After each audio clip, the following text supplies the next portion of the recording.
Hello! Andito ako ngayon sa office ng asawa ko, bitaw.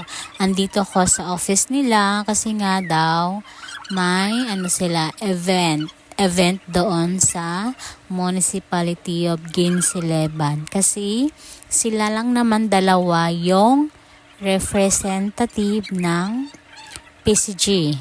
So, yun nga no, yung asawa ko at saka si Sir Abisha. No, ayun. Tingnan mo naman. Yan yung nakapula, yan po si Sir Abisha. Tsaka, syempre, yung nakaitim, yun yung asawa ko. Anyway, di ko alam kung bakit ako yung inatasan dito na ako yung mag-makeup sa kanila. Samantalang hindi naman ako marunong. Sa sarili ko nga, hindi ko nga kaya ma-apply. Kasi nga, ang ginagamit ko lang sa sarili ko is sunscreen. Hindi ako nag-foundation, bitaw, no? So, may mga gamit pala ako. Unti lang siya kasi hindi naman ako lagi araw-araw nag-foundation. So, nagsa-sunscreen lang ako. So, yun nga, no? Hindi ko alam sa sawa ko kung bakit ako yung napili. Ang dami-dami naman nilang kilala.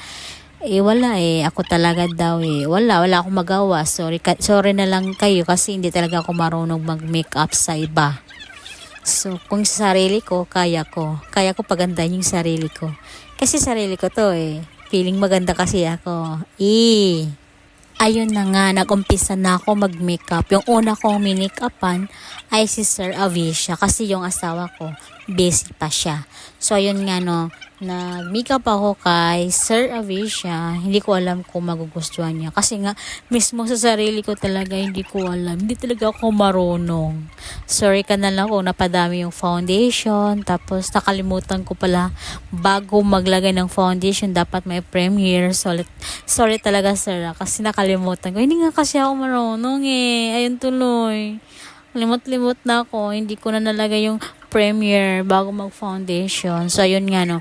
Habang nagmi-makeup ako dyan, kay sir is yung asawa ko naman, andyan, nakabang, tas inayos-ayos niya yung wig niya. Yung gamit ko lang naman kasi blush on, eyeshadow, lip tint. Kasi lip tint lang yung ginagamit ko. Unti na nga lang yung laman no. Kailangan nang bumili ng bago. Or baka may sponsor dyan. Beta, anyway, no need na. Diyan pala si Sir Salomson kuha ng picture, I think, video sa kanila kasi nga natutuwa siya. Alam niyo ba na marunong din si Sir Salomson kilay, o diba? Pak! Hindi lang talaga sa babae, marunong din siya, no? Anyway, yung asawa ko abang-nabang dyan. Parang hindi niya nagustuhan yung make-up ko kay Sir Avisha. So, nagdadalawang isip siya kung makeup siya sa akin o yung sariling sikap na lang daw niya. So, ayun nga, nag-decide siya na siya lang daw makeup sa sarili niya kasi sobrang puti daw ni Sir Avisha. Ayaw daw niya yung ganon. So, ayun nga, pinabayaan ko na lang. So, ang ginagawa ko, nag-retouch ako kay Sir Avisha. Naglagay ako ng powder.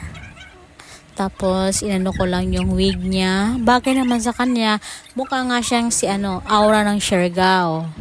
So, ayun nga kita mo naman yung husband ko. Blush on ayaw niya ng putok na putok. Pero yung iba nga na candidate, putok yung blush on. Sa kanya ayaw niya. Gusto niya simple lang, yung ganun. Kasi pagkatapos daw, para daw hindi na kailangan maghilamos.